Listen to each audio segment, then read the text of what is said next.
Bonjour à tous. Lorsque j'enseigne la parole de Dieu et que je rencontre des personnes et que je leur parle de la situation de péché dans laquelle nous nous trouvons, dans laquelle le monde se trouve depuis Adam et Ève, la réaction est quasiment toujours la même.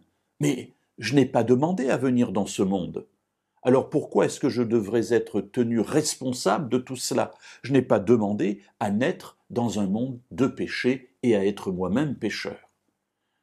Alors si on y réfléchit bien, les personnes qui disent ça n'ont pas tout à fait tort et elles auraient même raison. Effectivement, aucun de nous n'a désiré venir vivre dans ce monde de péché. Pourtant, nous y sommes.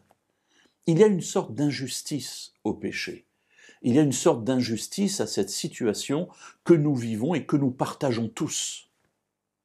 Alors comment réparer une injustice? C'est toujours très difficile. Mais Dieu va réparer cette injustice du péché par une autre injustice qui est celle du salut gratuit. Dans la lettre aux Romains, au chapitre 5, et à partir du verset 18, nous lirons aujourd'hui le premier verset et nous continuerons pendant 4 jours cette réflexion.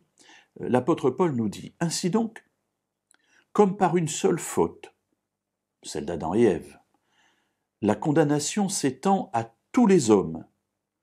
De même, par un seul acte de justice, la mort et la résurrection de Jésus, la justification qui donne la vie s'étend à tous les hommes. » Alors, il y a là quelque chose d'intéressant, mes amis, c'est que on parle toujours de l'injustice du péché, et on a raison.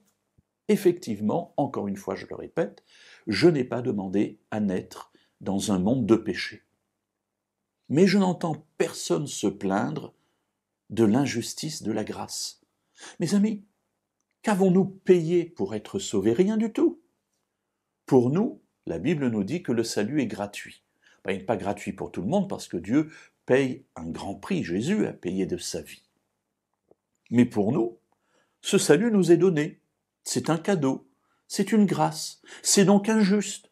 Mais là, personne ne se plaint. Intéressant, n'est-ce pas, cette espèce de déséquilibre dans notre approche des choses.